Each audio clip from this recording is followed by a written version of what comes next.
না মেয়েটা ডাক দিয়া কই আব্বা আমি শুনেছি বুঝেছি বুঝাই রাজি হইছি, কারণ দুনিয়াটা থাকার জায়গা নয়।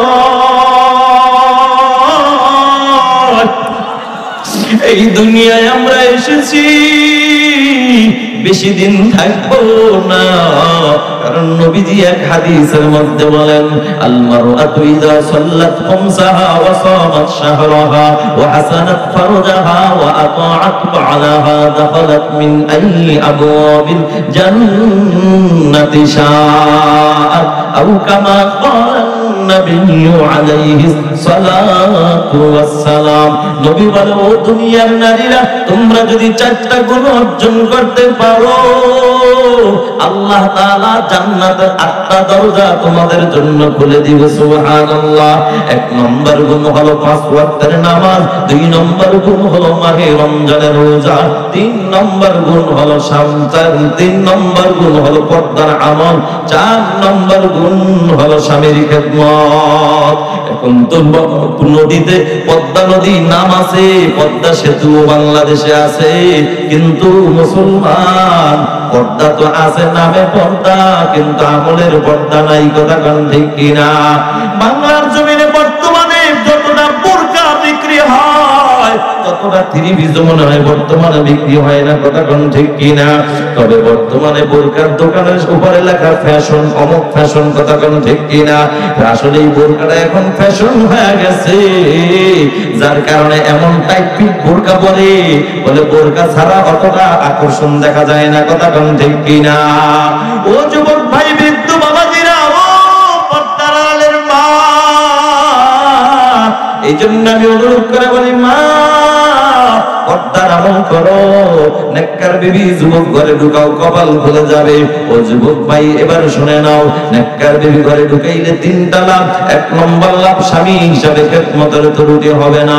বাস্তব প্রমাণ দেখো। আল্লাহর গোলাম মুরব্বি ডাক দিয়া কও মা তুমি কেমনে রাজি হইলা, তুমি কি বুঝো না সে অসুস্থ? মেয়েটা ডাক দিয়া কও বাবা আমি যদি কিয়ামতের ময়দানে আল্লাহর আদালতে দাঁড়ায়া যাই, আল্লাহ যদি ডাক দিয়া কয় রে বান্দি আমার জন্য কি নিয়ে আসছো, আমি বলবো আল্লাহ যেভাবে তোমার হুকুম মানার দরকার ছিল পারি নাই, তবে আল্লাহ তোমার একজন বন্ধুর বিবি হইয়া তার অসুস্থ শরীরের খেদমত করেছি, আল্লাহ পাক হয়তো বা এই উসিলায় আমারে maaf করে দিতে পারে। জোরে কন্না সুবহানাল্লাহ। এবার মুরব্বি দৌড়মাইরা আল্লাহর ওলির দরবারে হাজির। ওগো আল্লাহর ওলি, আপনার জন্য দিনদার পাত্রী রেডি। বলে কে? আমার একমাত্র আদরের কন্যা। এই বাবা তুমি কি খুলে খুলে সবকিছু বলছো? আমি যে অসুস্থ মানুষ। বলে হ্যাঁ বলেছি। তারপরেও রাজি? বলে হ্যাঁ তারপরেও রাজি, বরং শুকর আদায় করতেছে বারবার। এরে মুসলমান, আল্লাহর ওলি ডাক দিয়ে কও বাবা তাহলে আর দেরি করবা না, বিবাহ করায় দাও। আমি রাজি হয়ে গেলাম, বিবাহ করায় দিল।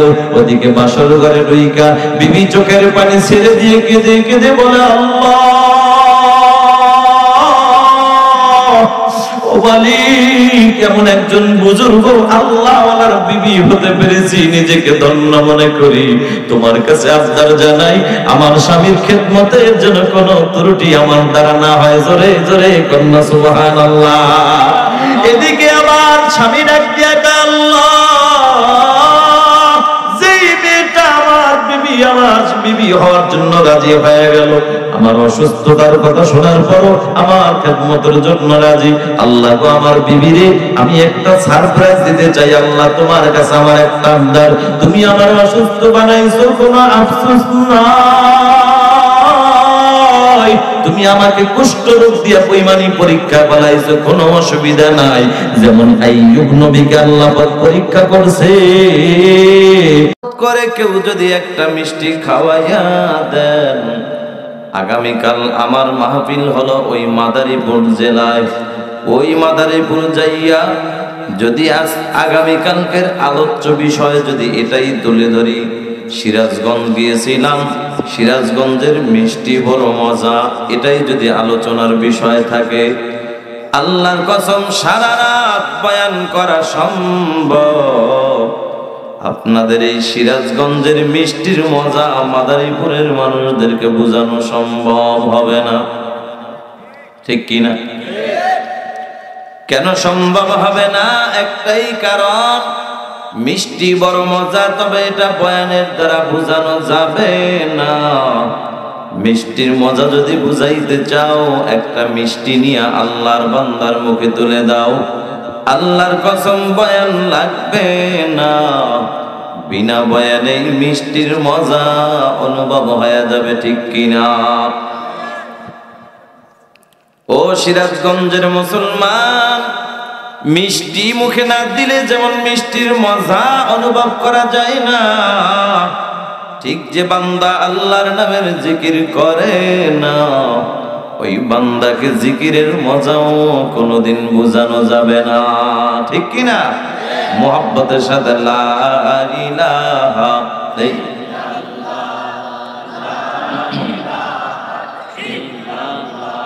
লা ইলাহা ইল্লাল্লাহ, লা ইলাহা ইল্লাল্লাহ, লা ইলাহা লা ইলাহা ইল্লাল্লাহ মুহাম্মাদুর রাসূলুল্লাহ সাল্লাল্লাহু আলাইহি ওয়াসাল্লাম। সুবহানাকা লা ইলমা লানা ইল্লা মা 'আল্লামতানা ইন্নাকা আনতাল আলিমুল হাকীম। রব্বি ইশরাহ লি সাদরি ওয়া ইয়াসসির লি আমরি واحلل عقدة من لساني واحلل عقدة من لساني يفقهوا قولي مقبول تو ہے شاہ ہے قابل تو بہت ہے مقبول تو ہے شاد ہے قابل تو بہت ہے اینا کی منندے تو نہیں دل تو بہت ہے اینا کے منندے تو نہیں دل تو بہت ہے توفیق سے ہوتی ہے یہ نعمت کی خزینہ ہر مرد کی طاقت کیا اور ہے نشانہ اے بندے خدا چاہو گا ان کی ملاقات اے بندے خدا چاہو گا ان کی ملاقات جلدی سے بیٹھے سن حضرت کی نصیحت جلدی سے بیٹھے سن حضرت کی نصیحت আলহামদুলিল্লাহ মাইক যেভাবে আছে শেষ পর্যন্ত এভাবে রাখো আলহামদুলিল্লাহ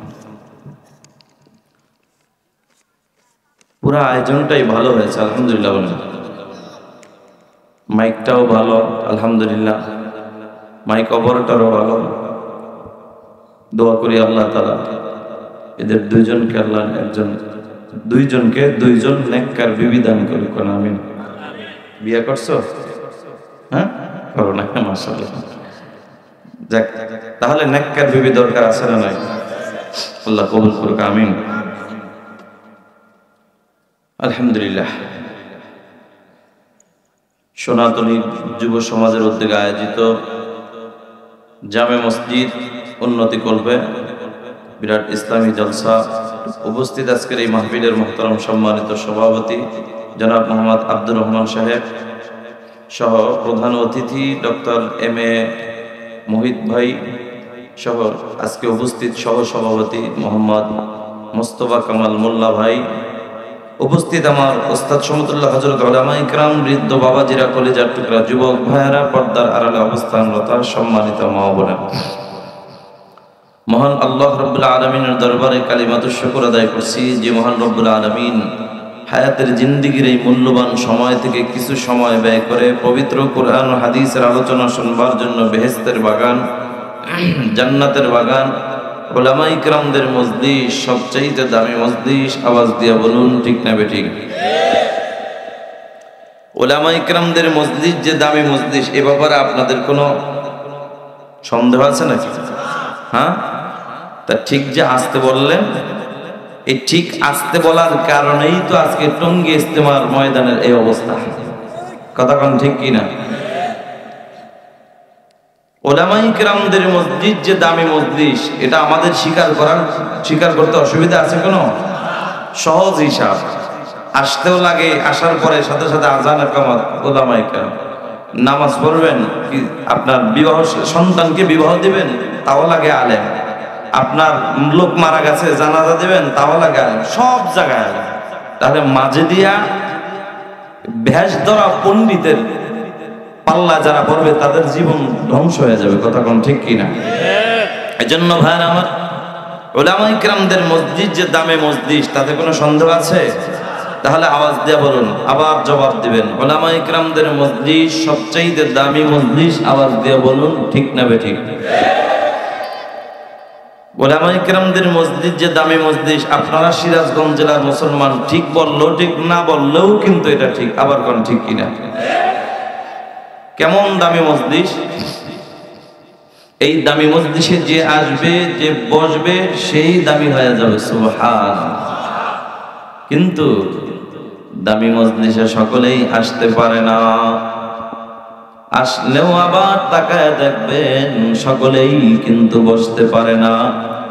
বসলেও আবার তাকায় দেখবেন আখিরি মোনাজাত পর্যন্ত সকলেই থাকতে পারে না। আমি জানতে চাই আপনাদের এলাকায় মুসলমানের সংখ্যা কি বাবা? এই না আরো কিছু আছে? কত, আরো 10-12 জন হবে নাকি? তার চাইতে বেশি? কত বেশি হুজুর? অনেক বেশি, অনেক বেশি। যদি আমার প্রশ্ন করি ভাই, সবাই তো চলে আসছে, জবাব হবে না হুজুর এখনো অনেক বাকি, অনেক বাকি। কি বুঝলেন বাবা? টাকা থাকলেই সোনার মক্কা মদিনায় যাওয়া যায় না, শক্তি থাকলেই আল্লাহর ঘর মসজিদে যাওয়া যায় না। ঠিক কোরআনের মাহফিলের পাশে ঘর থাকা সত্ত্বেও কোরআনের মাহফিল আসা যায় না। এটা মালিকের পক্ষ থেকে কবুল হওয়ার ব্যাপার।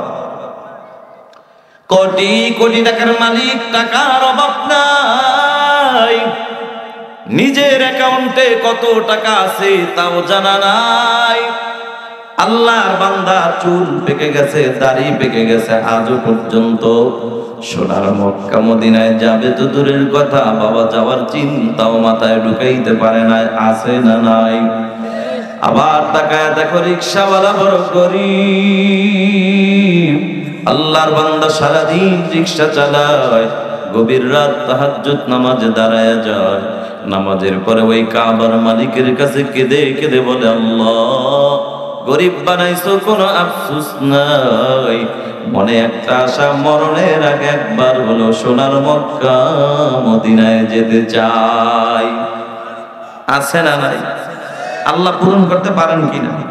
গরিবের তো টাকা নাই, তারপরও পারেন, আসলেই পারেন। আপনাদের কি সোনার মক্কা মদিনায় যাওয়ার আশা আসেনি? দেখি তো কার কার আশা আছে? নারায়ে তাকবীর। আল্লাহ যারা অর্ধেক হাত জাগাইছে মোটামুটি এয়ারপোর্ট পর্যন্ত নিও, যারা পুরা জাগাইছে সোনার মক্কা মদিনায় পৌঁছায়া দিও, কোন আমিন।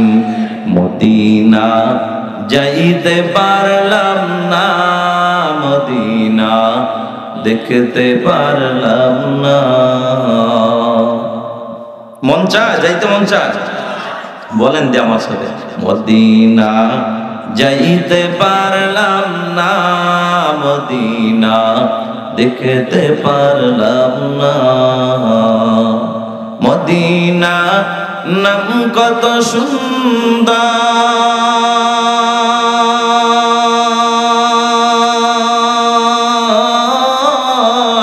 মদিনা কেড়ে সে অন্তর। ওই মদিনার পথের ধুলি আমি ওই মদিনার পথের ধুলি আমি মাখতে পারলাম না, মদিনা যাইতে পারলাম না, মদিনা দেখতে পারলাম না।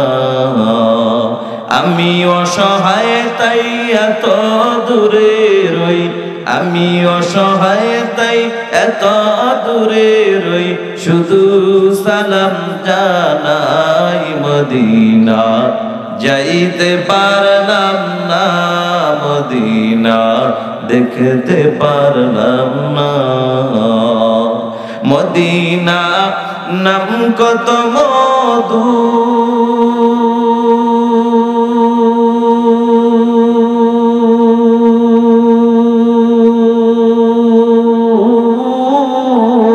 মদিনা আর যে কত দূর। পাখির ন্যায় ডানা থাকলে আমি, পাখির ন্যায় ডানা থাকলে আমি যেতাম মদিনায়, মদিনা যাইতে পারলাম না, মদিনা দেখতে পারলাম না। বাবাজিরা আমার বুঝাইতে চাইলাম, কোটি টাকার মালিক, টাকা থাকলেই সোনার মক্কা মদিনায় যাওয়া যায় না, শক্তি থাকলেই আল্লাহ ঘর মসজিদে যাওয়া যায় না, ঠিক কোরআনে মাহফিল আসা যায় না, কারণ এখানে আসা বসা এটা মালিকের পক্ষ থেকে কবুল হওয়ার ব্যাপার, ঠিক কিনা? তাহলে যে আল্লাহ পাক এত সুন্দর, এ বাবা হাজারো ব্যস্ততার মাঝে এই যে আসার তৌফিক, বসার তৌফিক দান করলেন যিনি, তিনি কে? মন খারাপ নাকি আপনাদের? রাগ করছেন নাকি? জবানটা দান করলেন কে? ও সিরাজগঞ্জের মুসলমান, যে মালিক এত সুন্দর জবান নামক নিয়ামত দান করলেন, সে মালিক যদি ইচ্ছা করেন আপনার আমার এই জবানটাকে বন্ধ করে দিবেন, মোটামুটি কয় মাস সময় লাগবে? ওই পিছনের বইটা কি কয়েক সপ্তাহ? হ্যাঁ, এক সেকেন্ড তো লাগবে না, এটাই বাস্তব, এটাই সত্য। তবে মুসলমান, ওই মালিক আল্লাহর দেওয়া জবানটা খুলি আল্লাহকে ডাকতে ভালো লাগে না খারাপ লাগে? এ নবীর উম্মত, আজকে আল্লাহর দেওয়া জবানটা আছে বিদায় কদর নাই, আল্লাহর দেওয়া হাত আছে বিদায় কদর নাই, চোখ নামক নিয়ামত আছে তো কদর নাই। অথচ এই নিয়ামত গুলা যার নাই তাকে যা জিজ্ঞাসা করে দেখো এক একটা নিয়ামতের কত দাম, ঠিক কিনা? জানি না সিরাজগঞ্জের মুসলমান জীবনেও কখনো কাউকে প্রশ্ন করার সুযোগ পেয়েছেন কিনা জানা নাই, তবে আমার জীবনে আমি একজনকে একটু প্রশ্ন করার সুযোগ আমি পেয়েছিলাম, বলবো কিনা? বয়ান শুরু করার আগেই ওই যেটা আমি আমার জীবনে একটা ছোট্ট একটা ঘটনা আমার চোখের সামনে পড়লো, এটা আমি বলি, কেন বলবো সেটাও লাস্টে আমি বলে দিব। এ যুবক ভাই, এই তো গত কয়েক বছর আগে উত্তরবঙ্গে আপনাদের এই রংপুর জেলায় মাহফিল করে ঢাকার উদ্দেশ্যে রওনা হয়ে গেলাম। হরতাল চলতেছে বাবা, ট্রেনে যাচ্ছিলাম, বগুড়া পার হওয়ার পরে আমার সিটের পাশে দাঁড়ানো 15 থেকে 16 বছরের একজন যুবক, আল্লাহর গোলাম, আমার পাশে দাঁড়ানো যুবকের চেহারাটা বড় সুন্দর। দুঃখের বিষয়, ডানে তাকা দেখি যুবকের ডান হাত নাই, বামে তাকায় দেখি যুবকের বাম হাতটাও নাই, গলার মধ্যে গামছা দিয়া আল্লাহর বান্দা যুবক বলের মধ্যে চকলেট বিক্রি করতেছে। এই দৃশ্যটা দেখে আমি আমার মালিক আল্লাহর দরবারে শুকর আদায় করলাম আর বললাম, আল্লাহ কত সুন্দর নিয়ামত তুমি আমাকে দান করেছো মালিক, ইচ্ছা করলে পারতা তুমি আমাকেও তো যুবকের মতো বানাইতে, কথা কোন ঠিক কিনা? এখন তো বাবা আমার ভিতরে প্রশ্ন জাগে, আল্লাহ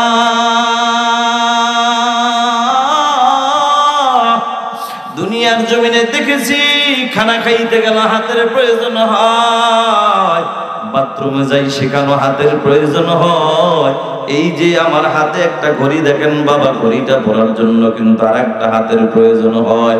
এই বাবা চশমাটা পরলাম, সেখানেও দেখি হাতের প্রয়োজন হয়। আমার জামা পরতে গেলেও দেখি হাতের প্রয়োজন হয়। এখন তো আমার মালিক আল্লাহর দরবারে আমার প্রশ্ন, আল্লাহ তোমার এই বান্দার ডানে তাকাইলাম, দেখলাম ডান হাত নাই, বামে তাকাইলাম, দেখলাম বাম হাতটাও নাই।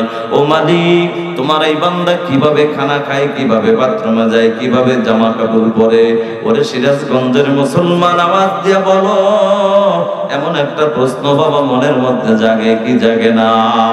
এখন তো বাবা প্রশ্ন জাগে, করব কিভাবে? হঠাৎ করে আমার সফর সঙ্গে উঠাইয়া যুবক আল্লাহর গোলামকে পাশে বসাইয়া এইবার প্রশ্ন করলাম, যুবক ডানে তাকাইলাম, দেখলাম ডান হাত নাই, বামে তাকাইলাম, দেখলাম বাম হাত নাই। বলো যুবক, এটা কি জন্ম থেকে না দুনিয়াতে আসার পরের ঘটনা? ও সিরাজগঞ্জের মুসলমান, ও যুবক ভাই, ও বৃদ্ধ বাবাজিরা, এই প্রশ্নটা করার সাথে সাথে তাকায় দেখি যুবকের চোখের কিনারে পানির ফোঁটা চলে আসছে। আল্লাহর বান্দা চোখের পানি ছেড়ে দিয়ে কেঁদে কেঁদে বলে, হুজুর এটা জন্ম থেকে নয়, মাত্র কয়েক বছর আগের ঘটনা। কি হয়েছে রে ভাই?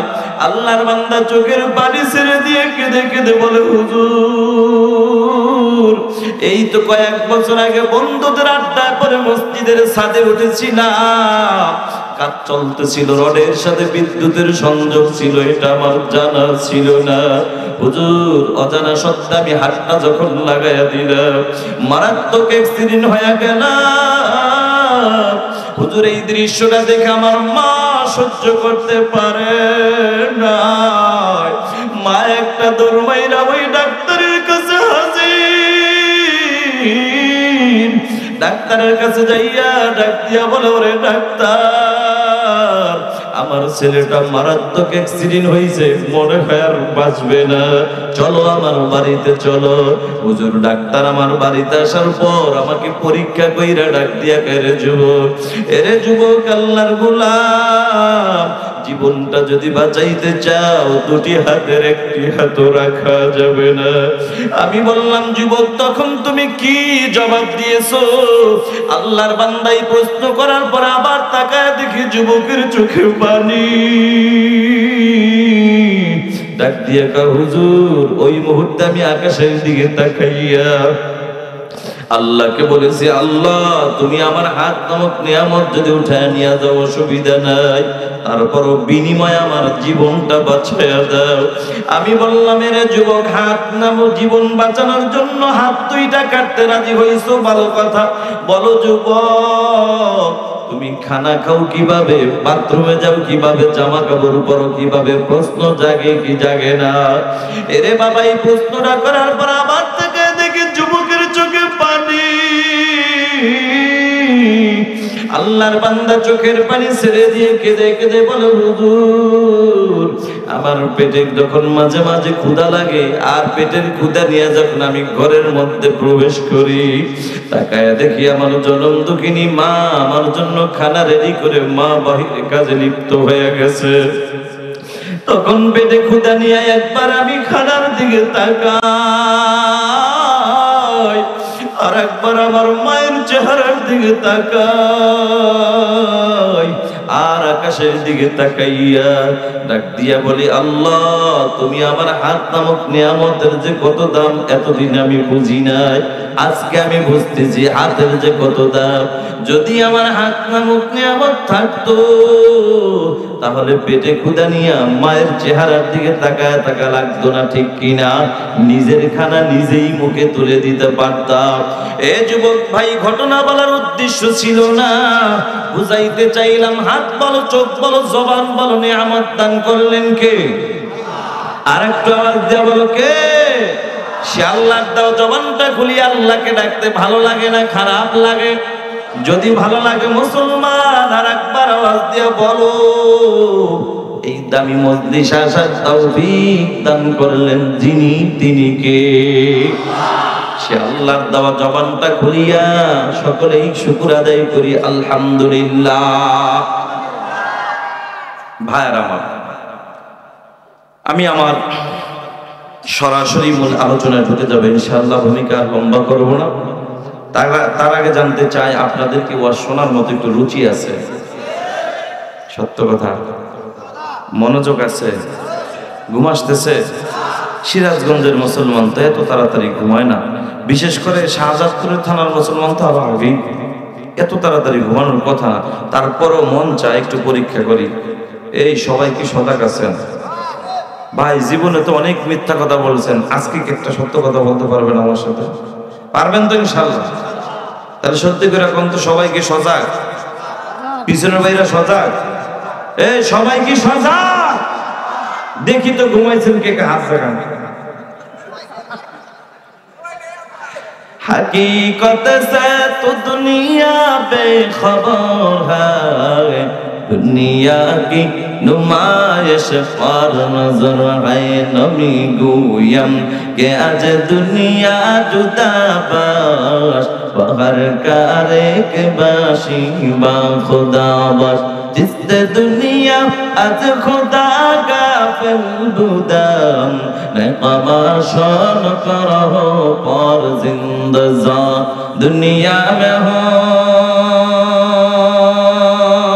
दुनिया का तलबगार नहीं हो। दुनिया में हो, दुनिया का तलबगार नहीं हो। बाजार से गुजर हो खरीदार नहीं हो, बाजार से गुजर हो खरीदार नहीं हो। সিরাজগঞ্জের মুসলমানের যে এত পাওয়া আগে জানতাম না, ঘুমের মাঝে হাত জায়গা বসে থাকে। অসুবিধা নাই, যারা হাত জাগাইছেন আমার পোস্টারের নামের পাশেই ডান পাশে দেখছেন বাড়ি হলো বরিশাল। কোথায়? বরিশাল। ও সিরাজগঞ্জের মুসলমান, একবার দুইবার নয়, শতবার যদি হাত জাগায় বলেন ও বরিশালের হুজুর ঘুমাইছি ঘুমাইছি, মুসলমানরা আমি বিশ্বাস করব না। কারণ আমরা বরিশালের মানুষ ভালো করে জানি ঘুমন্ত মানুষ কখনো হাত জাগাইতে পারে না, ঠিক কিনা? তাহলে এবার হাত জাগাইবেন, ঘুমন্ত ব্যক্তিরা হাত নামায় রাখবেন, আর সজ্জার যারা তারা হাত জাগাইবেন। শুধু হাত জাগাইলে হবে না, একটা তাকবীর আওয়াজ দিতে হবে। এমন একটি তাকবীর আওয়াজ এই ময়দান থেকে এই মুহূর্তে আমি চাই, আশেপাশে যদি ইসলামের দুশমন, টুপিওয়ালার দুশমন যদি থাকে, ভেঙে যেতে যেন বাধ্য হয়। আর মুসলমান বন্ধু যদি ঘুমন্ত থাকে, লাফ দিয়ে ময়দানে আসতে বাধ্য হয়। এমন একটা আওয়াজ দেওয়া যাবে তো ইনশাআল্লাহ? রেডি রেডি সবাই, রেডি সবাই, একটু কাজ দেন। এবার দেখি তো সজাগ আছেন কি কে? নারে তাকবীর! ও মুসলমান, আপনারা কি তাকবীর আওয়াজ দিতে ভয় পাচ্ছেন নাকি? বিগত দিনে এমন দিন গিয়েছে না মুসলমান ৯৫% মুসলমান যে বাংলার জমিনে বসবাস করে, এই বাংলার জমিনে মুসলমান নারে তাকবীর আল্লাহু আকবার স্লোগানটা পর্যন্ত দিতে পারে না। কথা বলেন ঠিক কিনা? স্বাধীন বাংলাদেশে মুসলমান এখন নারে তাকবীর আল্লাহু আকবারের স্লোগান দিবে, মাথাকে উঁচু করে বুক ফুলা কোরআনের হক কথা বলবে, বুক ফুলা বাধা দেওয়ার ক্ষমতা কারো নাই। কথা বলেন ঠিক কিনা?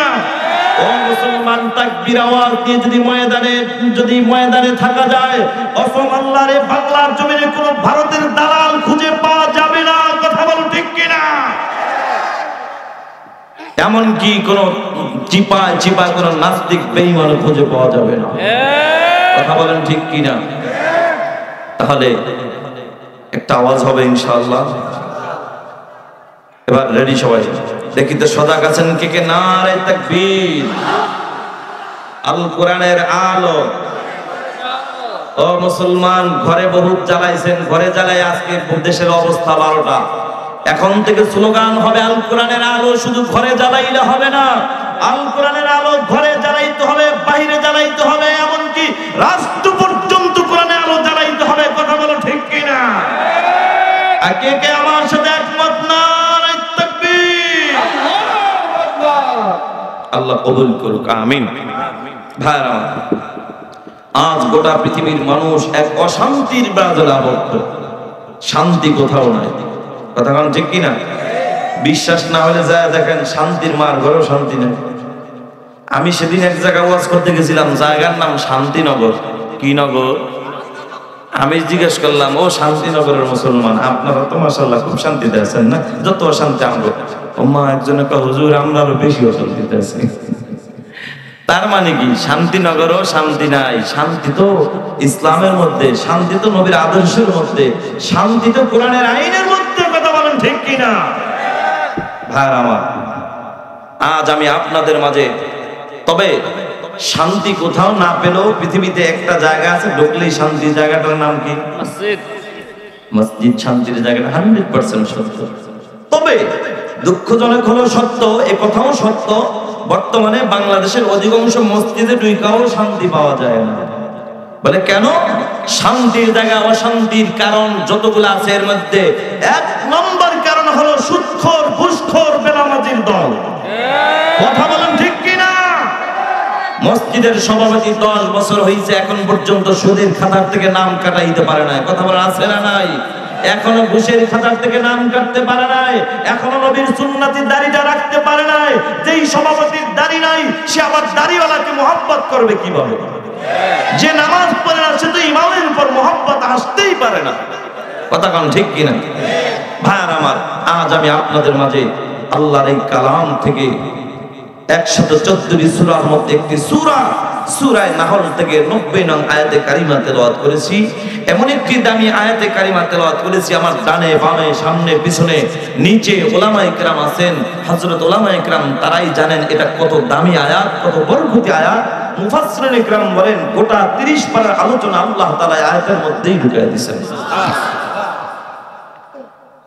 শান্তি নাই, তবে এমন একটি আয়াতে কারিমা তেলাওয়াত করেছি যে আয়াতের মধ্যে আল্লাহ তাআলা গোটা পৃথিবীর মানুষদেরকে শান্তির ঠিকানা দিয়ে দিয়েছেন। সুবহানাল্লাহ।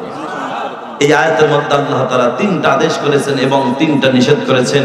3 আদেশ 3 নিষেধ যদি মেনে চলা যায়, তাহলে দুনিয়ায় শান্তি, পরকালের মুক্তির ব্যবস্থা হয়ে যাবে ইনশাআল্লাহ। তাহলে ভাইয়েরা আমার, আজকে আমরা একটু প্রতিজ্ঞা করি, নিয়ত করি, যেহেতু এসেছি, আল্লাহ পাক আমাদেরকে জান্নাতের বাগানে আসার তৌফিক দান করেছেন, আজকে শান্তির ঠিকানা নিয়েই বাড়ি যাব ইনশাআল্লাহ। কারা কারা কারা নিয়ত করতে পারি? নারায়ে তাকবীর।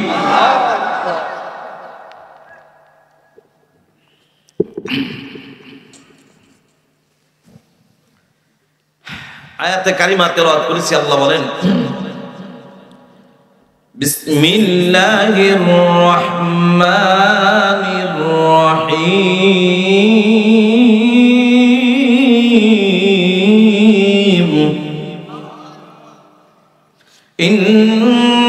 ইন্নাল্লাহা ইয়া'মুরু বিল আদলি ওয়াল ইহসান।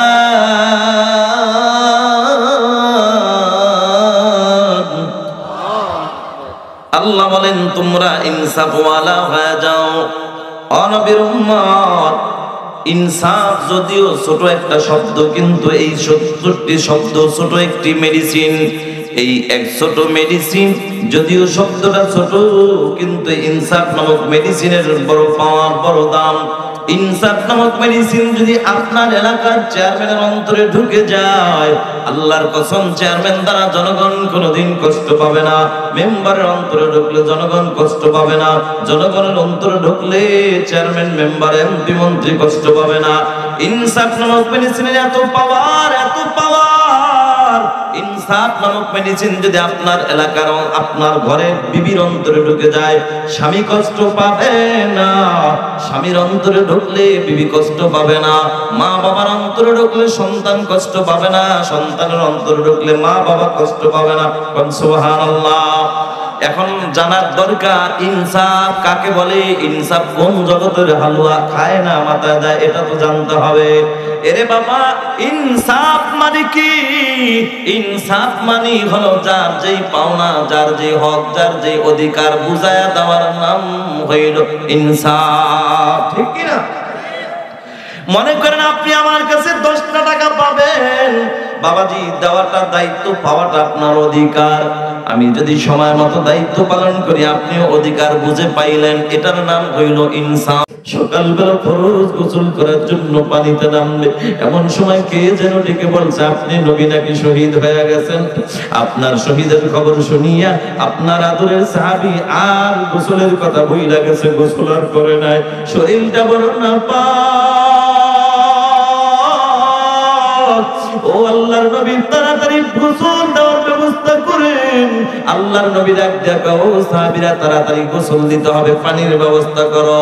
এদিকে আল্লাহ পাক রব্বুল আলামিন জিবরাইল আমিনকে ডাক দিয়ে বলে, এরে জিবরাইল যা যা আমার বন্ধুর প্রেমে পড়িয়া, আমার বন্ধুর ভালোবাসা প্রমাণ দিতে যাইয়া যেই হানজালা দুনিয়ার গোসলের কথা ভুলে গেছে, দুনিয়ার সাধারণ পানির গোসলের কথা ভুলে যায়, ওই হানজালার গোসল দুনিয়ার সাধারণ পানি দ্বারা হতে পারে না। আমি আল্লাহ খুশি হয়ে গেলাম, আমি আল্লাহ খুশি হইয়া আমি আল্লাহ জান্নাতের পানি দিয়া, জান্নাতি ফেরেশতা দিয়া গোসল দিয়া দিব। মুসলমান নবীর উম্মত তারা ছিল সত্যিকার আশিক, কথা বলো ঠিক কিনা? যুবক রে কেমনে বুঝাবো যুবক? আল্লাহর নবীর একজন ছোট্ট সাহাবী তালহা ইবনে বরা রাদিয়াল্লাহু তাআলা আনহু, এরে যুবক, বাবার চাইতে মার চাইতে নবীকে কেমনে ভালোবাসতে হয় সাহাবায়ে কেরামদের থেকে শিক্ষা নাও। ছোট্ট সাহাবী হযরতে তালহা ইবনে বরা রাদিয়াল্লাহু তাআলা আনহু বাবার সাথে আসছে, নবীজির মজলিসে কথা শুনতেছে, বয়ান শুনতেছে। মসজিদ যখন ভেঙে গেল, এমন সময় বাবা চলে যায়, ছোট্ট বাচ্চা বাবার হাতটা ধইরা দাঁড়ায় ডাক দিয়া বলে, আব্বু আমি যাব না, আমি মায়ার নবীর চেহারা দাঁড়ায় দেখবো। আল্লাহর নবীর চেহারা দেখার জন্য ছোট্ট সাহাবী দাঁড়ায় রইছে। এদিকে যায় ডাক দিয়া কয়, নবী গো আমি আপনাকে অনেক ভালোবাসি। আল্লাহর নবী ডাক দিয়া কয়, এই তালহা তুমি যে আমাকে কতটুকু ভালোবাসো আমি নবী কি পরীক্ষা করতে পারি নাকি? ছোট্ট সাহাবী বলে, নবী ইয়া রাসূলুল্লাহ আপনি পরীক্ষা করেন। আল্লাহর নবী ডাক দিয়া কয়, তালহা এই নাও, এই তরবারি দিয়া ওই যে তোমার বাবার গর্দানটা কেটে নিয়ে আসো, তাইলে আমি নবী মনে করব তুমি বাবার চাইতে আমি নবীকে বেশি ভালোবাসো। আল্লাহু আকবার। ছোট্ট সাহাবী নবীর আশিক আর দেরি করে নাই, আল্লাহর নবীর আশিক সাহাবী একটা দৌড় মারছে বাবার গর্দান কাটার জন্য, কিন্তু নবীজি আবার একটু পরে ডাক দিলেন, এই তালহা দাঁড়াও দাঁড়াও দাঁড়াও। আল্লাহ পাক তোমাকে দুনিয়ার জমিনে বাবা এবং সন্তানের সাথে দ্বন্দ্ব সৃষ্টি করার জন্য পাঠায় নাই। আমার আল্লাহ কেন পাঠাইছে জানো? আল্লাহ তো পাঠাইছেন, ওয়ামা আরসালনাকা ইল্লা রাহমাতাল লিল আলামিন। আল্লাহ পাক তো বানাইছেন গোটা জগৎবাসীর জন্য, আপনার আমার নবীকে রহমত স্বরূপ পাঠাইছেন। ও মুসলমান আল্লাহর গোলাম, নবী আমার ডাক দেখাই, সাহাবী দাঁড়াও, পাস করছো তুমি, আসলে আমি নবীর পরীক্ষায় পাস, আসলে তুমি আমি নবীকে তোমার বাবার চাইতেও আমাকে বেশি ভালোবাসো, প্রমাণ হয়ে গেল। এই নবীজির আদরের সাহাবী একদিনের ঘটনা, আল্লাহর নবী কয়েকদিন হলো তার মজলিসে ছোট্ট সাহাবীকে দেখে না। একদিন ডাক দিয়া কিরে আমার সেই আদরের সাহাবী তালহা কোথায়? এই কলিজার টুকরা যুবক ভালো করে শুনে না, নবী আমার দুনিয়ায় নাই, এখন নবীর ওয়ারিস উলামায়ে কেরাম দুনিয়া আছে। উলামায়ে কেরাম হলো আল উলামা ওয়ারাসাতুল আম্বিয়া, নবীর ওয়ারিস হলো হযরত উলামায়ে কেরাম। উলামায়ে কেরামদের সাথে সম্পর্ক ভালো রাখো, মসজিদের ইমাম সাহেব হুজুরের সাথে সম্পর্ক ভালো রাখো, কপাল খুলে যাবে। ও যুবক ভাই, তোমার মসজিদের ইমাম যদি বাড়িতে ছুটিতে চলে যায়, এমন সময় যদি বাড়িতে যাওয়ার পরেও যদি টেলিফোনে যদি জানতে পারে আমার সেই ছোট্ট বন্ধু মুসল্লি আব্দুর রহমান খুব অসুস্থ হয়ে পড়ছে, বাড়িতে থাইকাও দোয়া করো, আল্লাহ আমার মুসল্লি আব্দুল্লাহ আব্দুল্লাহকে সুস্থ করে দাও। যদি ইমাম সাহেব বাড়ি যাওয়ার পরও জানতে পারে আব্দুল্লাহ দুনিয়া থেকে বিদায় হয়ে গেছে, ইমাম সাহেব 3 দিনের ছুটি নিছে, একদিন এখনো বাকি আছে, ইমাম সাহেব তোমার মায়ায় মোহাব্বতে একদিন ছুটি বাদ দিয়েই তোমার জানাজায় হাজির হয়ে যাবে, ঠিক কিনা? নবী আমার যেমন সাহাবীর জন্য বড় পাগল, আল্লাহর নবী ডাক দিয়ে কয়, সাহাবীরা আমার ছোট্ট সাহাবী কোথায়? দেখি না যে। ওগো আল্লাহর নবী, আপনার সাহাবী তো তিনি অসুস্থ, বিছানায় পড়ে আছে। আল্লাহর নবী ডাক দিয়ে কয়, সাহাবীরা চলো, আমি আমার সাদরের সাহাবীকে দেখতে যাব। আল্লাহু আকবার। নবীজির মন কিভাবে কাইরা নিছে ছোট্ট সাহাবী। আল্লাহর নবী চলে গেলেন, তার বাড়িতে যাইয়া দেখেন ছোট্ট সাহাবী তালহা ইবনে বরা রাদিয়াল্লাহু তাআলা আনহু বিছানায় পড়ে আছে, অসুস্থ, একেবারেই কোনো খোঁজ খবর নাই। আল্লাহর নবী দেখা ডাক দিয়া কয়, এই তালহার বাবা, এ তালহা দিওরা, আমার সাহাবী আদরের চেহারা দিয়েছে, তার চেহারা দেখা বুঝলো আমার সাহাবী মনে হয় বেশি দিন আর দুনিয়ায় থাকবে না। তবে তোমাদের কাছে আমার আবদার, আমার এই আদরের সাহাবী যদি দুনিয়া থেকে বিদায় হয়ে যায়, আমি নবীকে খবর দিবা। আমি নবী হাজারো ব্যস্ততার মাঝেও তার জানাজায় শরীক খবর নিজ হাতে দাফন করব। ওরে মুসলমান কত ভালো, এরে যুবক তোমার কপাল বড় ভালো। যদি তোমার এলাকার ইমাম সাহেব বলে আমি তার জানাজা পড়াবো, যদি ইমাম সাহেব বলে তার জন্য আমি দোয়া করব, এটার জন্য তোমার কপাল বড় ভালো। ইমামের বিরোধিতা কইরো না, আলেমদের বিরোধিতা কইরো না, এই কপাল পোড়া। এর যুবক আলেমদের বিরোধিতা কইরো না, কপাল ভরে যাবে। মুসলমান আল্লাহর গোলাম, একটা কথা এই মাঝেই ফাঁকে দিয়া বইলা ফালায়, আজকে মুসলমান নবীর উম্মতের দল এ বাংলার জমিনে দাওয়াত ও তাবলীগের মেহনত, বাংলার আনাচে কানাচে জিবায় জিবায় জিবায় জিবায় দিনের দাওয়াতের কাজ চলে, কথা বলেন ঠিক কিনা? তবে এই মুসলমান আজকে এখানে দুইটা ভাগ হয়েছে। একটা ভাগ হলো শয়তান তাদেরকে কুমন্ত্রণা দিয়া মাথাটার ওয়াশ কইরা আলেমদের থেকে দূরে সরায় দিয়েছে, কথা কোন ঠিক কিনা? মুসলমান একটা কথা বলে যাই, এ নবীর উম্মত আমরা জানি, ছোটবেলা থেকেই জানতাম দাওয়াত ও তাবলীগ হলো একটা। আজকে দলাদলি বাদ দিয়া ও নবীর উম্মতের দল, কে আওয়ামী লীগ, কে বিএনপি, কে জাতীয় পার্টি, কে জামাত, কে আটরশি, কে ষোলরশি, কে মাইজ ভান্ডার আর কে পেট ভান্ডার, কে চরমনাই, কে সারসিনা, কে জুবায়ের গ্রুপ আর সাত গ্রুপ, এই দলাদলি বাদ দিয়া দাও। ওরে মুসলমান, এক আল্লাহর আজকে থেকে একটাই পরিচয়, আমরা সবাই এক আল্লাহর গোলাম, সবাই এক নবীর উম্মত, আমরা জান্নাতের মেহমান, ঠিক কিনা? দলাদলি নাই, হিংসা নাই, হিংসা নাই। এ মুসলমান দাওয়াত ও তাবলীগ তোমরা একটাই জানি, সেটা হলো আলেমদের দল, কথা বলেন ঠিক কিনা? বাকি যা আছে সব গোমরা, সব গোমরা। ওদের স্থান বাংলা জমিনে কোনো মসজিদে সামনের দিকে হতে পারে না, ঠিক কিনা? কোন সন্ত্রাসবাদীদের স্থান মসজিদে দাওয়াতের ব্যাজ দিয়া পাগড়ি মাথায় দেওয়া হবে, এটা মুসলমান বুঝে ফেলেছে। এরা আসলে সন্ত্রাস বাহিনী, যেখানে যা দাওয়াত ও তাবলীগের মানুষগুলাকে খুন করতে পারে, এরা আসলে এদের দ্বারা কালিমার দাওয়াত, নবীজির দাওয়াতের কাজ হতে পারে না। এরা হলো খুনি, এরা হলো সন্ত্রাস, কথা বলেন ঠিক কিনা?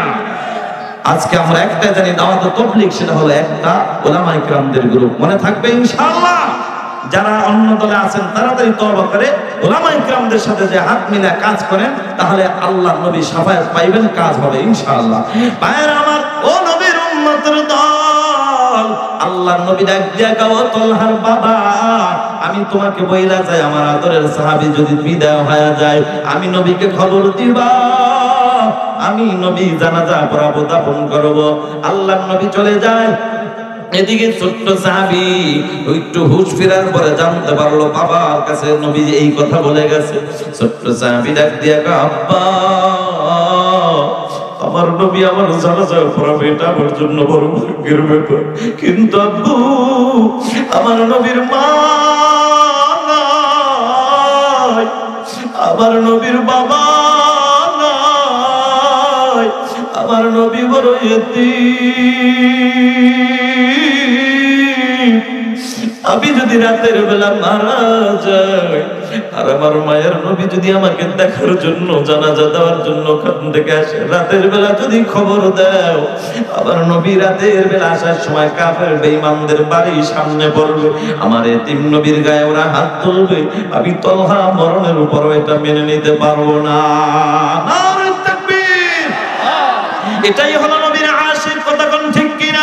ও নবীর উম্মতের দল, আমরাও নবীর আশিক, আর হানজালাও ছিল নবীর আশিক, তলহাও ছিল নবীর আশিক, তারা নবীর জন্য জীবন দিতে রাজি। আমরাও বলি হুজুর নবীকে জীবনের চাইতে বেশি ভালোবাসি, কিন্তু মাগার টুপিটা মাথায় দিতে রাজি নাই। নবীকে জীবনের চাইতে ভালোবাসি, নবীর সুন্নতে দাঁড়িয়ে রাখতে রাজি নাই। আসলে এটা ভালোবাসা নয়, এটা হলো বাটপারি, কথা কোন ঠিক কিনা?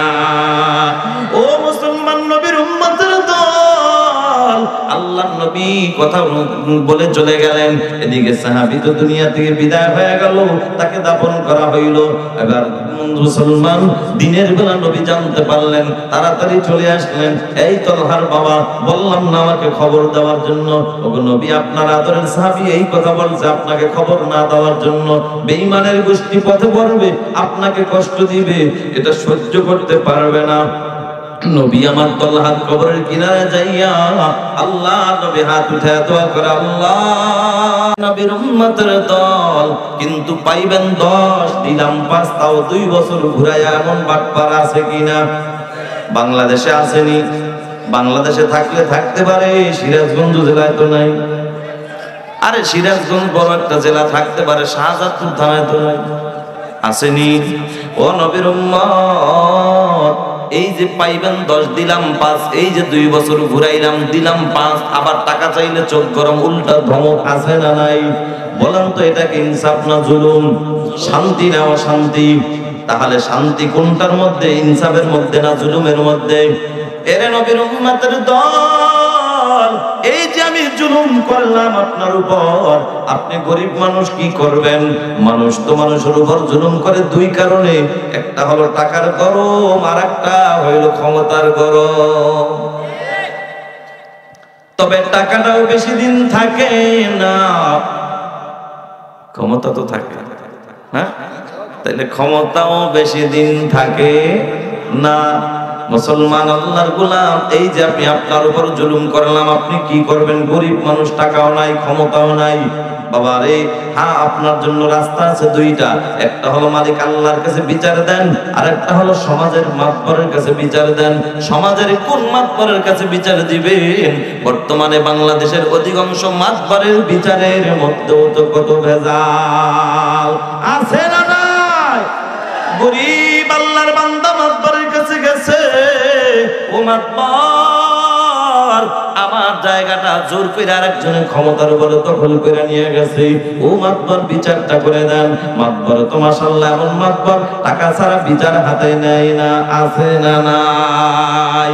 বাবাজি আজকে একটু পাগলা মলম দিতে চাই, অসুবিধা হবে নাকি কারোর? অসুবিধা তো হওয়ার কথা না, তবে 2-1 জনের অসুবিধা হওয়ার কথা। এ সিরাজগঞ্জের মুসলমান,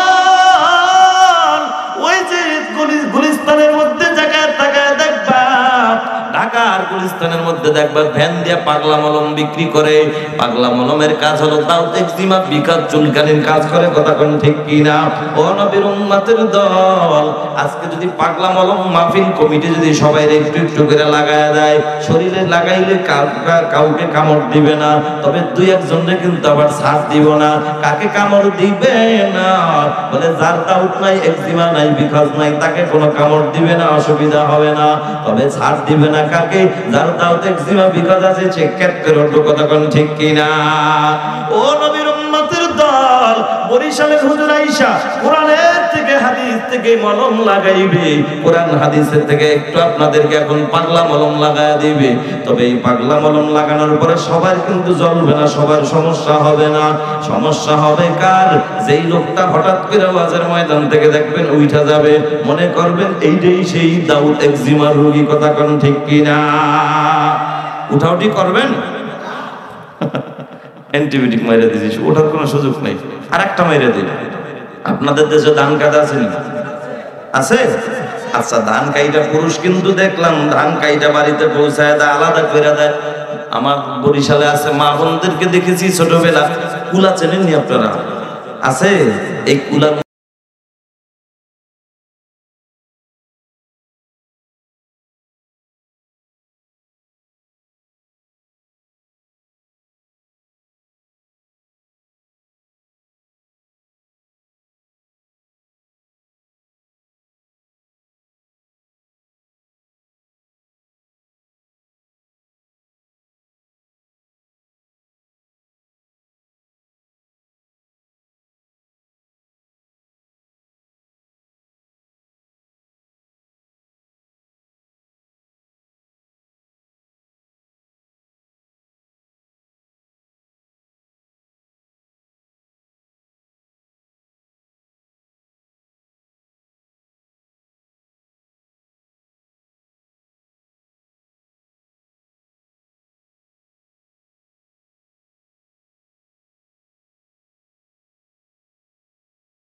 সাহাবীর উপর আমি রাসূল খুশি, তুমিও খুশি হয়ে যাও। আমার সাহাবীর সাথে যেদিন তোমার প্রথম দেখা হবে, আমার পক্ষ থেকে আবদার, তার সাথে হাসি দিয়া তাকে তুমি খুশি কইরা দিও। সুবহানাল্লাহ। ও মুসলমান নবীর উম্মতের দল, আল্লাহর নবীর পাওনা বুঝা দাও সুন্নাতের আমল দিয়া।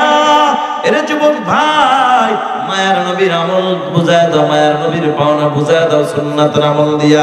নবীও তোমার পাওনা বুঝায় দিবে। কোন দিন বুঝায় দিবে জানো? ওরে যুবক ভাই, যেদিন আল্লাহ পাক বলে ইয়াউমা ইয়াফিরুল মারউ মিন আখিহি ওয়া উম্মিহি ওয়া আবিহি ওয়া সাহিবাতিহি ওয়া বানিহি। এটা তো সেই দিন যেদিন আপন ভাই ভাইকে পরিচয় দিবে না, মা সন্তানকে পরিচয় দিবে না, সন্তান মাকে পরিচয় দিবে না। অথচ মায়ার নবী সেদিন তোমাকে আমাকে ভুলবে না। সুবহানাল্লাহ। এরে যুবক ভাই, মায়ার নবীর পাওনা যদি বুঝা দাও, নবী কোন দিন তোমাকে ভুলবে না।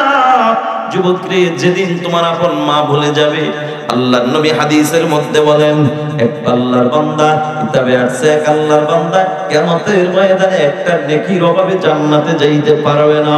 ও নবীর উম্মতের দল, আল্লাহ বলবে যাও যাও, তোমার ঠিকানা জাহান্নাম। আল্লাহর বান্দা বলবে আল্লাহ একটু সুযোগ দাও, আমার দুনিয়ায় কোনো বন্ধু বান্ধবের অভাব ছিল না, আমার মা বাবা ছিল, তাদের কাছে গেলে একটা নেকি নিয়ে আসতে পারবো। আল্লাহ ডাক দিয়া করে, বান্দা এটা কি দুনিয়া মনে করছো যে দুনিয়ায় হাজারো যদি বিপদ হয়, আপন ভাইয়ের সাথে যদি দ্বন্দ্ব হয়, ভাই ভাইয়ের সাথে দ্বন্দ্ব, ঘরের মধ্যে দ্বন্দ্ব, রাস্তায় যদি ভাইয়ের সামনে কেউ যদি ভাইকে মারে, তখন ভাই কিন্তু আর সহ্য করতে পারে না। ভাই তখন চিন্তা করে, না না, আমার ভাইয়ের দ্বন্দ্ব, আমার ঘরের মধ্যে দ্বন্দ্ব, রাস্তায় তো ভাইয়ের দ্বন্দ্ব নাই, আমার সামনে আমার ভাইয়ের গা আঘাত করবে, এটা হতে পারে না। আগে ভাইয়ের দুশমনকে সাইজ করি, তারপরে ঘরে যাইয়া আমাদের দ্বন্দ্বের ব্যাপার করে দেখবো, ঠিক কিনা? আল্লাহ ডাক দিয়া বলবে, বান্দা এটা কি সেই দিন দুনিয়া মনে করছো নাকি? এটা তো ওই দিন যেদিন কেউ কাউকে পরিচয় দিবে না। আল্লাহ ডাক দিয়া বলবে, রে গোলাম, যাও যাও, তুমি আমার কাছে নেকি চাইছো, যাও, সুযোগ চাইছো, দিয়া দিলাম। বান্দা তোর মারবে, যায় সন্তানের কাছে যাবে, নেকি চাইবে, পাবে না, বাবার কাছে যাবে, পাবে না। এবার চিন্তা করে, হায় হায়, দুনিয়ায় দেখেছি বাবা অনেক সময় ঘর থেকে ধমক দিয়ে অন্যায়ের কারণে তাড়ায়া দেয়, কিন্তু মা তাড়ায়া দিত না। বরঞ্চ বাবা যখন তাড়ায়া দিছে, আমি বাবার ধমকে আমি ঘরের বাইরে চলে যাইতাম। বিকাল বেলা দেখতাম আমার জনম দুঃখিনী মা আমাকে খুঁজে খুঁজে বের করতো। মা খুঁজে বের কইরা রাখ দিয়া বলতো, বাবা তোর বাবার ধমকে ঘর থেকে বের হয়ে গেছিস, আমি মা তোর মায়া পইরা দুবারও খাই না, আমি মা রাতের খাবারটাও খাবো না যদি তুই না যাস। বাবারে আয় আয়, তোর বাবা এখন বাজারে গেছে, ঘরটা খালি, আয় বাবা আয়, তোরে খানা দিবার আমিও খাবো। ও মুসলমান সন্তান চিন্তা করবে, না না, বাবা ফিরায় দিতে পারে, মা ফিরায় দিবে না। সন্তান দৌড় মাইরা মার কাছে যাবে, মা গো, ও মা আমি না তোমার সেই সন্তান। বললো, কোন সন্তান? মা আমি না তোমার ডান পাশে যখন তুমি আমাকে ছোট্টবেলা ঘুম পাড়াইছিলা, আমি প্রস্রাব পায়খানা করে দিয়েছিলাম, তখন তুমি আমাকে শুকনা জায়গায় তুমি আমাকে শোয়াইছো বাম পাশে। ও মা তুমি নিজে ভিজে জায়গায় ঘুমাইছো, কিন্তু মা একটু পরে আমি প্রস্রাব পায়খানা করে এখানেও ভিজাই দিলাম, ডানেও ভিজা বামেও ভিজা, তুমি আমাকে একটা থাপ্পড় মাইরাও ফালা দাও না। তখন তুমি তোমার বুকের উপরে উঠাইয়া সারাটা রাত তুমি কাটায় দিছো। মা আমি তোমার সেই আদরের সন্তান, একটা নেকির অভাবে জান্নাতে যাইতে পারি না, দিবানি। মা বলবে, কিসের সন্তান, কিসের নেকি? দুনিয়ায় তো আমার বিবাহই হয় নাই। যুবককে এটা কোন মা বলবে জানো? এটা তো ওই মা বলবে যেই মা দুনিয়ার জমিনে সন্তান না খাইলে মা খায় না, সন্তান না ঘুমাইলে যেই মা ঘুমায় না। মুসলমান আল্লাহর গোলাম ও নবীর উম্মত, এটা তো ওই মা বলবে কোন মা, বুঝাবার জন্য ছোট্ট একটা ঘটনার দিকে যাওয়া লাগে, যাব কিনা? মনোযোগ আসেনি। বাবাজিরা সুযোগ হলে পড়ে যাব। কথা হইল নবীর পাওনা বুঝায় দাও, সুন্নাতের আমল দিয়া নবীও তোমার পাওনা বুঝায় দিবে, সুপারিশ করে জান্নাতে ঢুকায়। সুবহানাল্লাহ। যুবক ভাই, বৃদ্ধ বাবাজিরা, ও পর্দার আড়ালের মা, এবার আসেন ও বন্ধুরা আমার, এবার আসেন আল্লাহর পাওনা বুঝায় দিলাম, নবীর পাওনা বুঝায় দিলাম, নবী ও উম্মতের পাওনা বুঝায় দিবে, এটার নাম ইনসাফ। এবার আসেন বাবা, তৃতীয় নম্বর যে ইনসাফের আলোচনা চলতেছে। যুবক রে, আমি জানতে চাই পিতা মাতার হক সন্তানের কাছে আছে না নাই? আর পিতা মাতার কাছে সন্তানের কোনো হক আসেনি? এটা যে আসতে বললেন, এই ব্যাপারে আপনাদের একদম অভিজ্ঞতা খুব কম। আপনারা মনে করেন না সন্তানের কাছে শুধু আমরা বাবারাই পাবো, সন্তান যে বাবার কাছে পাওনা আছে অনেক বাবা এটা জানেও না। কথা কোন ঠিক কিনা? এ মুসলমান নবীর উম্মতের দল, সন্তান বাবার কাছে মার কাছে পায়, মা বাবা সন্তানের কাছে পায়। তবে আমি জানতে চাই, বলেন তো সন্তানের হক আগে না পিতা মাতার হক আগে? হ্যাঁ বলেন, পিতা মাতার হক আগে। এই জন্যই তো কাছে তাবিজ ঝুলান, এই জন্যই তো মাজারে মান্নত করেন, কত কিছু করেন, কাজ হয় না, কাজ হবেও না। সন্তান কেন পিতা মাতার হক আদায় করে না? এটার পিছনে একটা কারণ আছে না নাই? এই কারণটা নিয়েই হবে বয়ান। ও বাবা, খুব মজার বয়ান হবে, খুব গুরুত্বপূর্ণ জরুরি বিষয় নিয়ে এখন আলোচনা হবে। মনোযোগ কে আসেনি আপনাদের? এ যুবক ভাই, ও বৃদ্ধ বাবাজিরা, সন্তান কেন পিতা মাতার হক আদায় করে না? এটার পিছনে একটা কারণ আছে। কারণটা কি জানো বাবা? সন্তান দুনিয়ায় আসবে, এরপরে তুমি বাবা হইয়া হকের দাবি করবা। কিতাবে আসছে সন্তান দুনিয়াতে এখনো আসে নাই, আসার আগেই বাবার কাছে সন্তানের দুইটা হক। সুবহানাল্লাহ। এ মুসলমান, এইবার আওয়াজ দিয়া বলেন, সন্তানের হক আগে না পিতা মাতার হক আগে? সবাই বলেন সন্তানের হক আগে। তাও কত আগে? সন্তান এখনো দুনিয়ায় আসেই নাই, আসার আগে বাবার কাছে দুইটা হক। কয়টা হক? এক নম্বর হক হলো যুবক আল্লাহর গোলাম, তুমি যদি নেককার সন্তানের বাপ হতে চাও, এক নম্বর হক হলো যুবক তুমি নিজে আগে নেককার হও, হালাল পথে চলো, হালাল খানা খাও, হালাল রক্ত শরীরের মধ্যে ঢুকাও। দুই নম্বর হক হলো যুবক আল্লাহর গোলাম, তুমি যদি নেককার সন্তানের বাপ হতে চাও, দুই নম্বর হক তোমার ঘরে একজন নেককার বিবি ঢুকাও। কারণ বাপ যদি ভালো হয়, মা ভালো হওয়ার আশা করা যায়। আর মা যদি ভালো হয়, ওই মায়ের গর্ভে সন্তান ভালো হওয়ার আশা করা যায়। জোরে বলেন ঠিক কিনা? এ যুবক ভাই, বৃদ্ধ বাবাজিরা, ও পর্দার আড়ালের মা, এই জন্য যুবক তোমার কাছে অনুরোধ, আজকে থেকে ওই মালিক আল্লাহর কাছে দুইটা দোয়া বেশি বেশি করো। এক নম্বর দোয়া করো, আল্লাহ হায়াতের জিন্দেগিতে তুমি আমাকে নেক হায়াত দান করো। আর একটা দোয়া করো, আল্লাহ হায়াতের জিন্দেগিতে আমার জন্য একজন নেককার বিবি দান করো। ও পর্দার আড়ালের মা, দুনিয়ায় শান্তি, পরকালে মুক্তি যদি পেতে চাও, তুমি আল্লাহর কাছে দুইটা দোয়া চালায়া যাও। একটা দোয়া করো, আল্লাহ হায়াতের জিন্দেগিতে তুমি আমাকে নেক হায়াত দান করো। আর একটা দোয়া করো, আল্লাহ হায়াতের জিন্দেগিতে আমার জন্য একজন নেককার আল্লাহ ওয়ালা স্বামীর ব্যবস্থা করে দাও। তবে দুঃখজনক হলো সত্য, এ বাংলার জমিনে অধিকাংশ মা বোন পাওয়া যায়, এরা বর্তমানে টুপিওয়ালা, দাড়িওয়ালা, নামাজি, আল্লাহওয়ালা স্বামী এরা চায় না, এরা পছন্দ করে না। টুপিওয়ালা স্বামী এরা চায় না, দাড়িওয়ালা, নামাজি, আল্লাহওয়ালা স্বামী চায় না। এরা কোনটা চায়? এরা যেটা চায় সেটা হইল টাকাওয়ালা, বাড়িওয়ালা, গাড়িওয়ালা স্বামী চায়। আল্লাহর কসম করে বলি, ও পর্দার আড়ালের মা, টাকা শান্তি দিতে পারে না, বিল্ডিং বাড়ি গাড়ি শান্তি দিতে পারে না। শান্তি দেওয়ার মালিক যিনি, তিনি কে? আরো চিল্লা বলো কে? যুবক হয় নাই মায়া লাগাইয়া একবার বলো না তিনি কে? যুবককে জীবনভর কত নেতার স্লোগান দিলা, বিনিময় তোমাকে কি দিল? 500 টাকা, না হয় এক কাপ চা অথবা একটা মিষ্টি। আল্লাহ ডাক দিয়া করে, গোলাম আমি আল্লাহর দেওয়া জবানটা খুলিয়া মাঝে মাঝে আমি আল্লাহকে আল্লাহ বলে যদি ডাকো, আমি আল্লাহ ওই চেয়ারম্যান মেম্বার এমপি মন্ত্রীর মতো টাকা দিয়া বিদায় করব না। আমি আল্লাহ চা মিষ্টি দিয়া বিদায় করব না। আমি আল্লাহ কি দিয়া বিদায় করব জানো? আমি আল্লাহকে যদি ডাকার মতো ডাক দিয়া খুশি করতেই পারো, আমি আল্লাহ তোমার নামটা জাহান্নাম থেকে কাটিয়া তোমার নামটা জান্নাতের খাতায় উঠাইয়া দিব।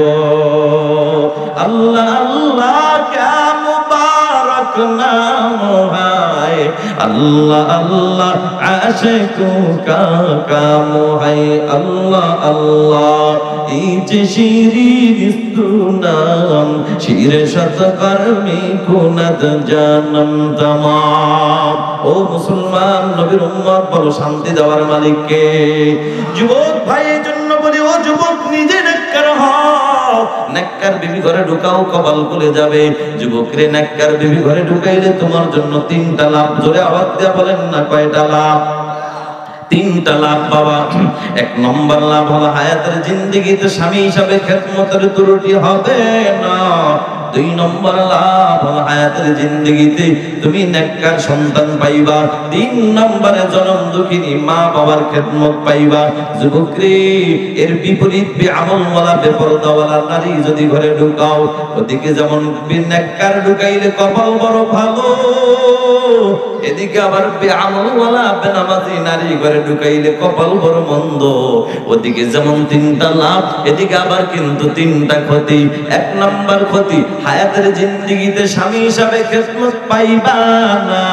কারণ বেআমলওয়ালা বেপরদাওয়ালা নারীরা স্বামীর খেদমতের পাগল না, বরং এরা স্বামীর টাকায় মোবাইলে এমবি ভরে ভরে ভরে ভরে অন্য পুরুষের সাথে কালেকশন লাগাইয়া অন্য পুরুষের খেদমতের বড় পাগল। আছে না নাই? নেককার বিবিরা স্বামীর খেদমতের কেমন পাগল? এ যুবক ভাই, আল্লাহর ওলি আল্লামা কারশী রাহমাতুল্লাহি আলাইহি উঁচু মাপের একজন বুজুর্গ বড় আল্লাহওয়ালা, হঠাৎ করে আল্লাহর পক্ষ থেকে পরীক্ষা শুরু হয়ে গেছে। অসুস্থ মানুষ, মাজুর মানুষ, কুষ্ঠ রোগে আক্রান্ত। আল্লাহর ওলি মনে মনে ভাবলেন, আমি বিবাহ শাদী করব না, কারণ আমি অসুস্থ। আল্লাহ মানে পরীক্ষার মধ্যে ফেলাইছে, আমার কারণে অন্য কোনো একটা নারী ঘরে আইসা কষ্ট করুক, এটা আমি চাই না। কারণ আল্লাহ তো সবাইকে পরীক্ষা করবেন না। আল্লাহ কাকে পরীক্ষা করবেন? সূরা বাকারার 155 আয়াতটা খুলে দেখো। আল্লাহ বলেন, ওয়ালা নাবলুওয়ান্নাকুম বিশাইইম মিনাল খাউফি ওয়াল জু'i ওয়া নাকসিম মিনাল আমওয়াল ওয়াল আনফুসি ওয়াস সামারাত ওয়া বাশশিরিস সাবিরিন।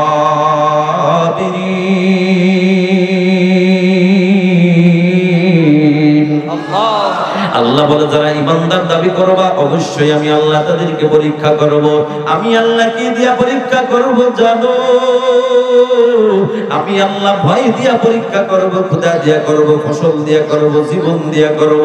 আরে মুসলমান, মুসিবতের মধ্যে পড়ছো, মাজারে দৌড়ায় লাভ নাই, তাবিজের পিছনে দৌড়ায় লাভ নাই। আল্লাহ তাআলা বিপদ দিবেন, সমাধান দিবেন আল্লাহ। আল্লাহ সূরা বাকারার 153 আয়াতের মধ্যে জানায়, আল্লাহ বলে, ইয়া আইয়ুহাল্লাযীনা আমানু ইসতাঈনু বিস-সাবরি ওয়াস-সালাহ ইন্নাল্লাহা মা'আস-সাবিরিন।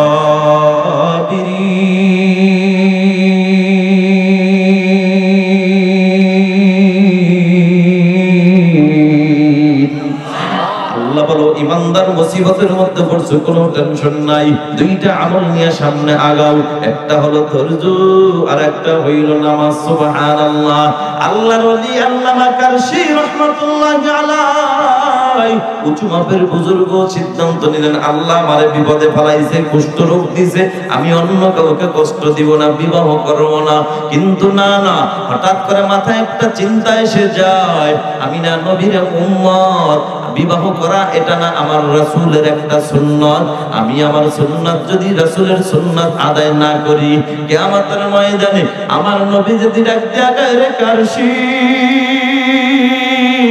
কেমন আল্লাহ ওয়ালা হইছো, আমি নবীর সুন্নাতটা পালন করো নাই, আমি কি জবাব দিব? এই জন্য সিদ্ধান্ত ঘুরায় ফেলাইছে বিবাহ করবে কন্যা। সুবহানাল্লাহ। মুরিদদেরকে ডাক দিয়া কয় মুরিদের দল, আমি সিদ্ধান্ত নিয়েছি বিবাহ করব, আমার জন্য ভালো একজন মেয়ে দেখো, দিনদার মেয়ে, যেই মেয়েটা নামাজি রোজাদার পরহেজগার আল্লাহ ওয়ালা। তবে যেই মেয়েটার ব্যাপারে আমার ব্যাপারে মেয়েটার কাছে প্রস্তাব দিবা, ওই মেয়েটাকে খুলে খুলে বলবা আমি কিন্তু অসুস্থ মাজুর মানুষ, কুষ্ঠ রোগে আক্রান্ত। বাবাজি এখানে একটা শিখার বিষয় আছে, আমরা কিন্তু ঘটককে ডাক দিয়া বলি ও ঘটক ভাই, আমার মেয়েটার ব্যাপারে যেই ছেলেটা দেখবা, ছেলের কাছে আমার মেয়ের দোষ ত্রুটি গোপন রাখবা, বিবাহ যে একটা হইছে এটা কিন্তু বলবা না, লাগে 10,000 বাড়ায় দিব, কথা কোন ঠিক কিনা? কিন্তু আল্লাহর ওলি ডাক দিয়ে কয় না না, আমি যে অসুস্থ এটা খুলে খুলে বলবা। এটা বলার পরে যেই মেয়েটা রাজি হবে তাকেই আমি বিবাহ করব। এই মজলিসের মধ্যে ছিল আরেকজন বুজুর্গ আল্লাহ ওয়ালা লোক, তার একজন মুরিদ ডাক দিয়া কাও আল্লাহর ওলি, কোনো টেনশন নাই, আমি দেখতেছি ব্যাপারটা। আল্লাহর গোলাম মুরব্বি একটা দরমাইরা বাড়িতে হাজির, তার বাড়িতে তার নিজের একটা আদরের কন্যা সন্তান ছিল। ওই কন্যার কাছে যাইয়া ডাক দিয়া কয় বাবা, আমার জীবনে একটা আশা ছিল, আমি তোমাকে ভালো একজন দিনদার যুবক, তাকওয়াওয়ালা যুবক, আল্লাহওয়ালা যুবকের হাতে তুলে দিব। আর বর্তমানে আমাদের বাংলাদেশে কত অভিভাবক পাওয়া যায়, 14 বার মক্কা মদিনায় গেছে, এখনো হাদিস সাহেব দুনিয়ার লোকটা ছাড়তে পারে নাই। এখনো ঘটকরে ডাক দিয়া গাও ঘটক ভাই, আমার মেয়ের জন্য এমন একটা ছেলে দেখো, যেই ছেলেটার বাড়ি আছে, গাড়ি আছে, টাকা আছে, পয়সা আছে, যেই ছেলেটা যদি সরকারি চাকরি হয় বড় ভালো হয়, সরকারি ছেলেটা যদি ইটালির পার্টি হয় বড় ভালো হয়, যদি লন্ডন পার্টি হয় তো কথাই নাই, কথা কোন ঠিক কিনা? অথচ হাজী সাহেব আপনার বলা উচিত ছিল ও ঘটক ভাই, দুনিয়ায় বেশি দিন থাকবো না, আমার মেয়ের জন্য এমন একটা ছেলে দেখো, যেই ছেলেটা হবে 5 ওয়াক্ত নামাজি, যেই ছেলেটা আল্লাহর কোরআন পড়তে জানে, যেই ছেলেটা দ্বীনের পথে চলে, আল্লাহর নবীর হাতে সুন্নাতের উপর চলে। ও মুরব্বি বাবা, এমন কথা বলতে পারো না কেন? তোমার অন্তরে দুনিয়ার লোভ দূর করতে পারো না। অথচ নবী বলে হুব্বুদ দুনিয়া রাসু কুল্লি খতিআ, নবী বলে দুনিয়ার মহব্বত সমস্ত গুনাহের মূল।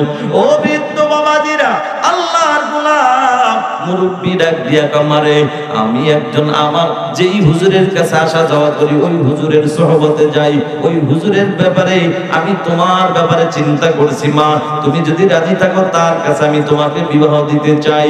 তবে মা একটা কথা আছে, আমার হুজুর কিন্তু অসুস্থ মানুষ, কুষ্ঠ রোগে আক্রান্ত মাজুর মানুষ। মা বুঝদা শুনা দেখো, পারবানি খেদমত করতে রাজি হবা কিনা? মেয়েটার ভিতরে কেমন ছিল তাকওয়া, আরে মেয়েটার ভিতরে কেমন ছিল আল্লাহর ভালোবাসা। মেয়েটা ডাক দিয়া কয় আব্বা, কোনো টেনশন নাই, কোনো চিন্তারও কারণ নাই, আমি রাজি হয়ে গেলাম। মেয়েটা কথাটা শুই না বাবা ডাক দিয়া কয় মা, মনে হয় তুমি বুঝতে পারো না, বুঝতে ভুল করছো, সে যে আর কুষ্ঠ রোগে আক্রান্ত, এটা মনে হয় তুমি কানে শোনো নাই, শুনলে রাজি হইতা না। মেয়েটা ডাক দিয়ে কই আব্বা, আমি শুনেছি, বুঝেছি, বুঝাই রাজি হইছি, কারণ দুনিয়াটা থাকার জায়গা নয়, এই দুনিয়ায় আমরা এসেছি বেশি দিন থাকবো না।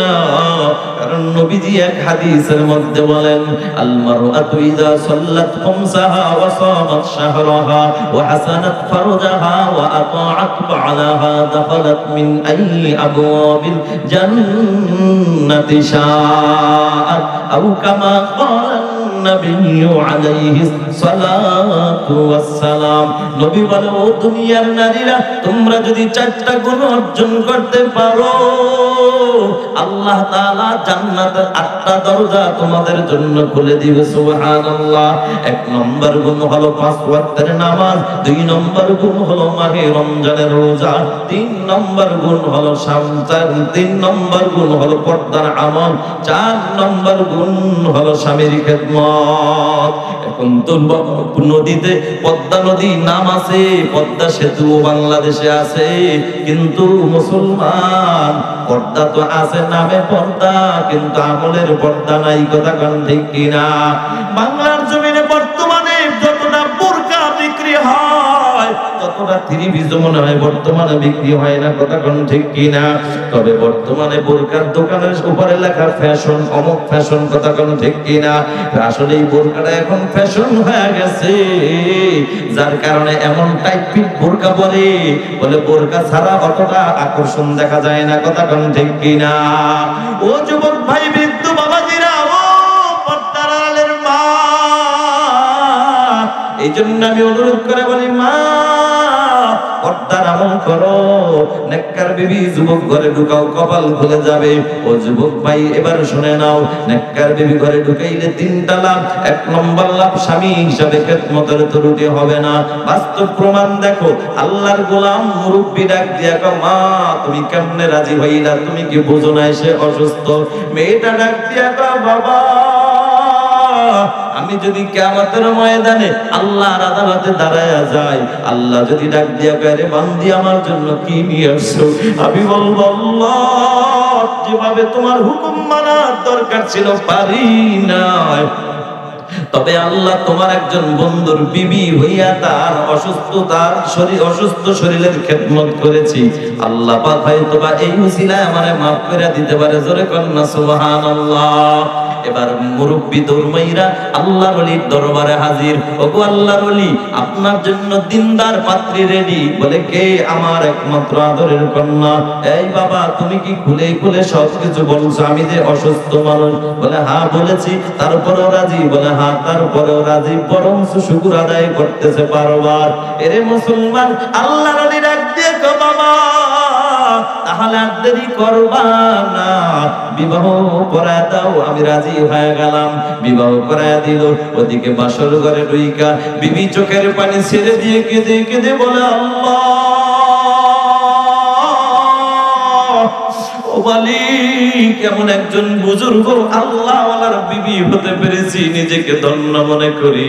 তোমার কাছে আবদার জানাই, আমার স্বামীর খেদমতের জন্য কোনো ত্রুটি আমার দ্বারা না হয়। জোরে জোরে কন্যা সুবহানাল্লাহ।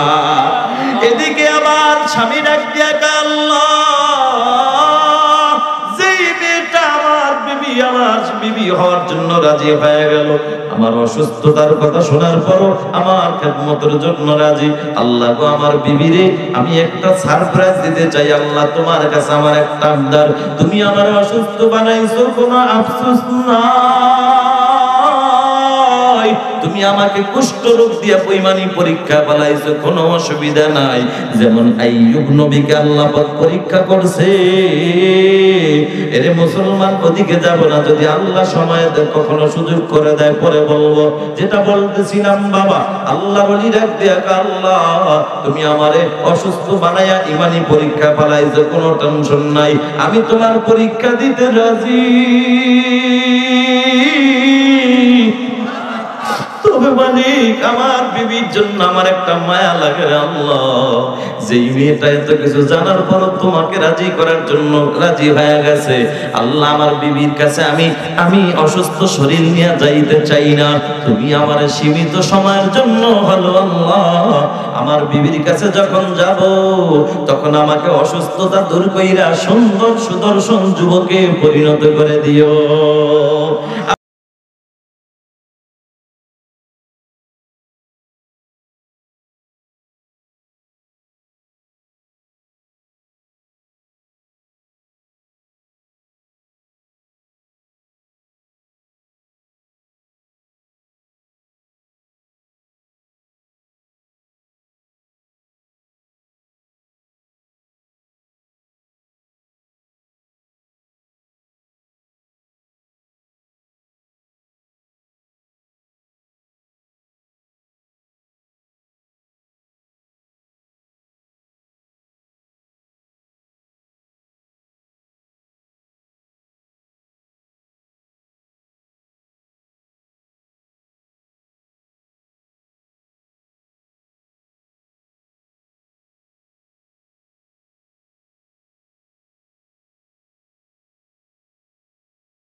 ছেড়ে দিব, এবছর থাক, হ্যাঁ চলবে, থাকবেন না ভাগবেন?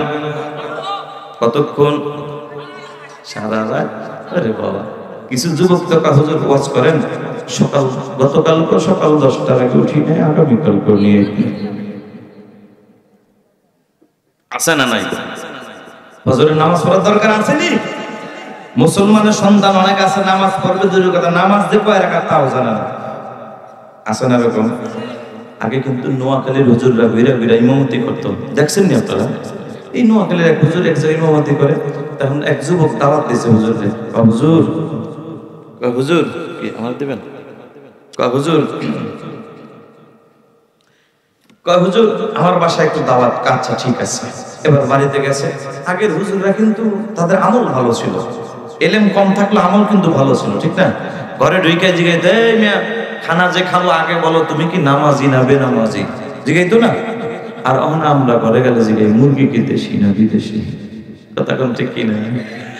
এবার হুজুরে যায়, এই মিয়া খাবো পরে আগে তুমি কি নামাজি না বেনামাজি? যুবক কয়, হায় রে অবস্থা তো খারাপ, যদি বলি বেনামাজি তাই তো হুজুর খাইবো না।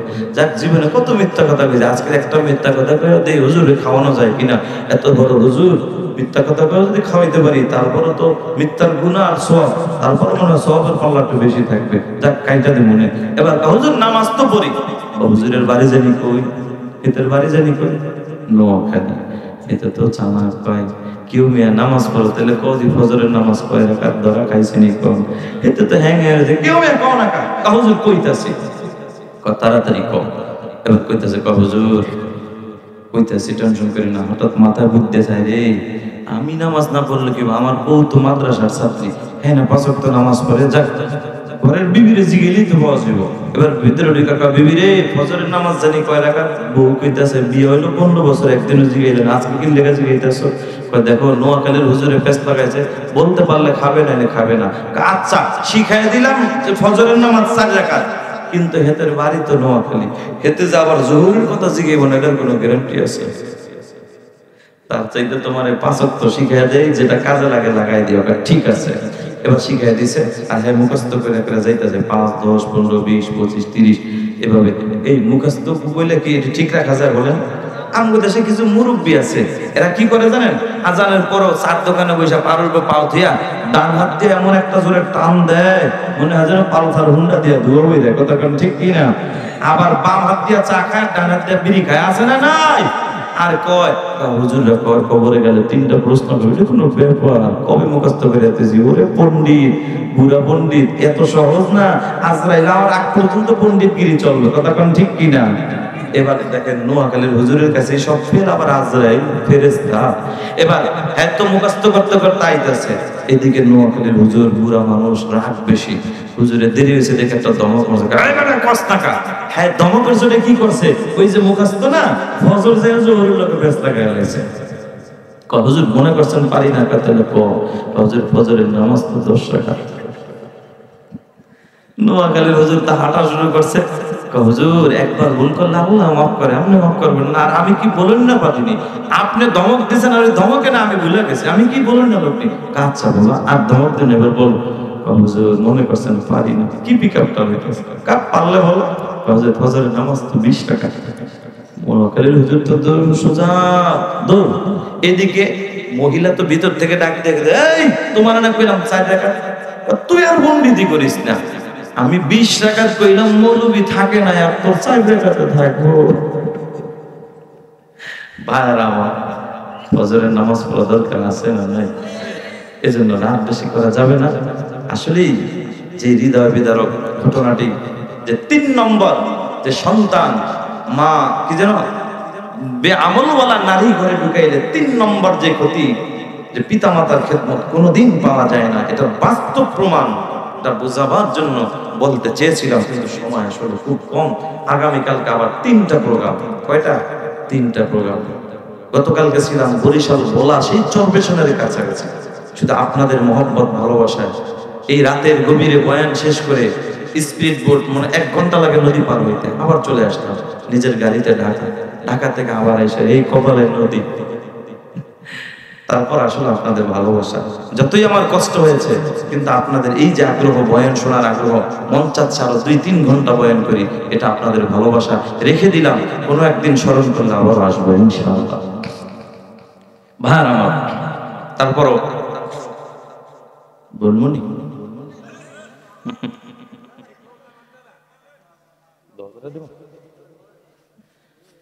ভাই আমার, দেখি তো কই এই, আচ্ছা বলুন না, সমস্যা নাই, আমি তো কালেকশন করব না। তবে আমি এই দেশে অনেক ওয়াজ করি তো আলহামদুলিল্লাহ, এদেশের একটা সিস্টেম জানি, বিশেষ বক্তা দ্বিতীয় বক্তা যত কালেকশনই করুক, আপনারা না আরেকটা পকেটে, প্রধান বক্তার জন্য আলাদা আরেকটা পকেটে বলে কিছু টাকা রাইখে দেয় এদেশের মানুষ, ঠিক কিনা? কথা কি ভুল করলাম? ভুল বললাম? তাহলে ওই যে বেচারা পকেটটারে ভারী করে থুয়ে দিছে, এই বেচারারও তো একটু মতো সান্ত্বনা দেওয়ার জন্য সময় দেওয়া দরকার, তখন ঠিক কিনা? তাইলে এই সময়টা দেই, তারপরে দেখি কি করা যায়। তবে উঠাউঠি নাই, এই যে কই যায়, এই দোস্ত কই যায়, এ দোস্ত মুরব্বি, এত নতুন বলছে না নাকি? মাশাআল্লাহ, তো সব জানো। তাইলে ছেলের জন্য তার আম্মা নাকটা দিয়ে দিয়েছে। মাশাআল্লাহ মাশাআল্লাহ, আমার মা বোনরা আসলে এতটাই দানশীল, বলার আগেই বুঝা ফেলাইছে। বুঝাই তারা কি করছে, তার 2টা ছেলের জন্য এক মা তিনি নাকফুল দান করছেন। মারহাবা, আল্লাহ দানকে কবুল করো, মঞ্জুর করো, দানের খবর শোনার মদিনায় পৌঁছায় দাও, কোটি কোটি টাকার মালিক বানায় দাও, দুনিয়া শান্তি পরকালে মুক্তির ব্যবস্থা করে দিও। আল্লাহ যদি সন্তানকে নেক দান করো, কোন আমিন। এই যারা যারা আছেন পকেটে রাইখা দিয়েছেন, তাড়াতাড়ি নিয়ে আসেন, দ্রুত দ্রুত, মাত্র 5 মিনিট সময়, বেশি না, দ্রুত তাড়াতাড়ি আসেন। আল্লাহ তোমার আরেক বান্দা 500, আল্লাহ গো দানকে কবুল করো, মঞ্জুর করো, আমিন। সাহেব আলী ভাই 500 টাকা, আল্লাহ কবুল করো, মঞ্জুর করো, আমিন। জিয়ামউদ্দিন মোল্লা ভাই 1000 টাকা, আল্লাহ দানকে কবুল করো, মঞ্জুর করো, আমিন। নাজমা বেগম, নাজমা তার বাবার জন্য 500 টাকা, আল্লাহ দানকে কবুল করো, মঞ্জুর করো, আমিন। হ্যাঁ, বাবুল সরকার 500 টাকা, আল্লাহ দানকে কবুল করো, মঞ্জুর করো, আমিন। রমজান আলী ভাই 1000 টাকা, আল্লাহ দানকে কবুল করো, মঞ্জুর করো, আমিন। এই আমিন কোন? আল্লাহ যারা যারা আমিন কইব তাদের আমল নামায় 1000 টাকা দানের সওয়াব দিয়ে দিও, কোন আমিন। দেখছেন বাঙালি লাভ ছাড়া কথা কয় না। সেলিম ভাই 500 টাকা, মারহাবা। আব্দুর রহমান 500 টাকা, আল্লাহ দানকে কবুল করো, মঞ্জুর করো। আব্দুল কাদের জিলানী 500 টাকা, আল্লাহ দানকে কবুল করো, মঞ্জুর করো, আমিন। আসেন বাবা আসেন। ইঞ্জিনিয়ার মিজানুর রহমান ভাই 2000 টাকা, আল্লাহ দানকে কবুল করো, মঞ্জুর করো, আমিন। সন্তোষ শেখ, মোহাম্মদ সন্তোষ শেখ, মোহাম্মদ সন্তোষ শেখ, সোনাতলী সন্তোষ শেখ 5000 টাকা, মারহাবা। আল্লাহ দানকে কবুল করো, মঞ্জুর করো, দানের কমিশনার মদিনায় পৌঁছে দাও, আমিন। মঞ্জিল ব্যাপারী 500 টাকা, আল্লাহ দানকে কবুল করো, জোরে করো, আমিন। রাজ্জাক মেম্বার 3000 টাকা, আব্দুর রাজ্জাক মেম্বার 3000 টাকা, মারহাবা, আল্লাহ দানকে কবুল করো, মঞ্জুর করো, আমিন। আব্দুল কুদ্দুস মন্ডল 11000 আব্দুর রাজ্জাক মেম্বার আইছে নিয়ে নে, আইছে কই? মাশাআল্লাহ, রাজ্জাক মেম্বার 2000 দিলে তো একটা দোয়া করে দিতাম, চেয়ারম্যান জানি আল্লাহ বানায় দেয়, কোন আমিন।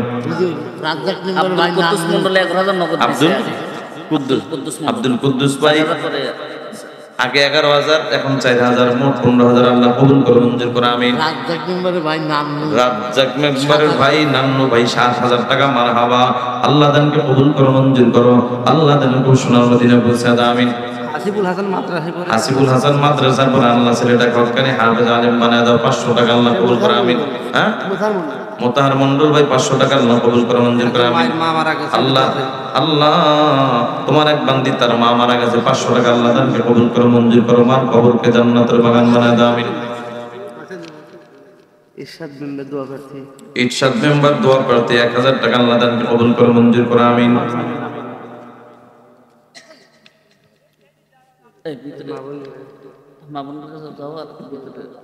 আমি জানি পর্দার আড়ালের মা বোনেরা পুরুষের চাইতে দানশীল বেশি, ঠিক কিনা? অনেকে ঠিক কয় না, আল্লাহ চিন্তা করে টাকা তো আম গোড়াই দেবো ঘুরে ঘুরে। আল্লাহ তুমি এই এলাকার মা বোনদেরকে কবুল করো, মঞ্জুর করো, আমিন। ও পর্দার আড়ালের মা, আসলে মা বোনদের বিষয়ে অনেক আশা ছিল ওয়াজ করবো, কিন্তু সময়ের অভাব। আপনাদের দেশে একটা সমস্যা আছে, কি সমস্যা বলবো নি? সাপের খেলা দেখছেন জীবনে? দেখছেন? তাবিজ বেচতে দেখছেন নি? আচ্ছা, কি করে জানেন? বড় সাপটারে বাক্সের মধ্যে ঢুকায় রেখে লেজটার একটু বাইর করে তাবিজ গুলা বেচা শেষ হয়, তারপরে সাপ ধরে। আমাকে বরিশালের এই লোক আইনা বসায় দিয়া দেশি হুজুর দিয়া টাইম শেষ কইরা যখন শ্রোতাদের রুচি শেষ হয়ে যায়, বক্তার শরীর ক্লান্ত, ঝিমায় ভালোভাবে মুরগির মতো, ওই সময় স্টেজে উঠায়। কথা কোন ঠিক কিনা? এজন্য আমাদের ওয়াজ শুনতে হলে অন্তত আরো আগে উঠাইবেন, আরো আগে। গতকালকে ভোলা প্রধান বক্তা 2 দিনের শেষ দিন বয়ান করেছি, সর্বোচ্চ 11:30। ও দেশের সিস্টেমই হলো 11টা 11:30 উপরে কোনো মাফিক হয় না। এটাই নিয়ম, এটাই সিস্টেম, এটার দ্বারা ফজরের নামাজ পড়া সহজ হয়। ঠিক কিনা? আল্লাহ কবুল করুক। হযরত আলী 200 নগদ 1 মণ ধান। হযরত আলী 200 নগদ 1 মণ ধান, আল্লাহ কবুল করুন। আমনুল ইসলাম বাবু প্রবাসী, আমনুল ইসলাম বাবু, আমনুল ইসলাম বাবু ভাই প্রবাসী, 1000 টাকা আল্লাহ কবুল করে মঞ্জুর করে, আমিন। তো যেটা বলতেছিলাম, মা বোনদের বিষয়ে আলোচনা করতে পারি না, তবে আমার আজকের আলোচনা আমার নিজের কওমি কণ্ঠ, নিজের চ্যানেল কওমি কণ্ঠ এবং শিকদার টিভি, আহলে হক মিডিয়া, এর 3টা মিডিয়া আমার প্রতিদিন বয়ান যায়। তার মা বোনদের বিষয়ে আমার অনেক আলোচনা আছে, বিশেষ করে যুবক যুবতীদের জন্য অনেক আলোচনা, পিতামাতার হক, সন্তানের হক, এগুলা দেখে নেবেন, হয়তোবা আশা করি উপকৃত হবেন ইনশাআল্লাহ। আলহাজ 1500 টাকা। আলহাজ বিকাশে দিছে তো তোলা। কি নাম? আলহাজ আলী। আলহাজ আলী, আলহাজ আলী, আলহাজ আলী ভাই বিএমপির নেতা। কত? 500 টাকা। বিএমপি নেতা 500 টাকা দিল? হ্যাঁ, ও মাত্র শুরু। ও আচ্ছা আচ্ছা, বিএমপির নেতা 500 টাকা, আল্লাহ কবুল করে মঞ্জুর করে, আমিন। আর কেডা? হ্যাঁ, কি নাম? রুবেল রানা ভাই চেয়ারম্যান প্রার্থী, 10,000 টাকা, মারহাবা, আল্লাহ দানকে কবুল করে মঞ্জুর করে, আমিন। আব্দুল জব্বার ভাই আব্বা আম্মার জন্য 1000 টাকা, আল্লাহ কবুল করে মঞ্জুর করে, আমিন। সেলিম হোসেন 500 টাকা। সেলিম হোসেন ভাই 500 টাকা, আল্লাহ কবুল করে মঞ্জুর করে, আমিন। আর কে আছেন ভাই? আসেন না, আসেন। আর মা বোনদের মাশাআল্লাহ, কি নাম ভাই আপনার? ইমরান হোসেন। মাশাআল্লাহ, আমাদের ইমরান ভাই, তার কলিগ যারা আছে একসাথে তারা চাকরি করে, তাদের থেকে প্রায় 16,000 টাকা আলহামদুলিল্লাহ কালেকশন করেছে, আলহামদুলিল্লাহ বলি। এর আশরাফ আলী ভাই, রিয়াদুল ইসলাম ভাই, শফিকুল ইসলাম ভাই, হাফিজুর রহমান, আব্দুল হালিম, মিরাজ, আবিদ, সুজন ভাই, নাজমুল হক, রনি, রকি, যারা আল্লাহ যে যাই দান করেছে সকলের দানকে কবুল করো, মঞ্জুর করো, সকলের মনের ন্যায় আশা পূরণ করো, আমিন।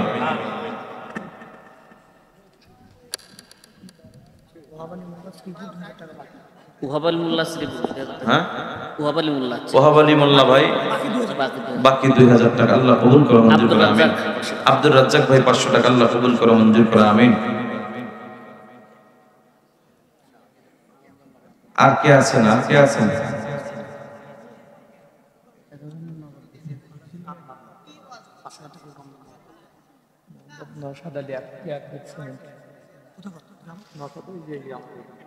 কই যায়? টাকা আনতে যায় নাকি? আমি কি কইছি অন্য করতাম না, কালকে দেখতে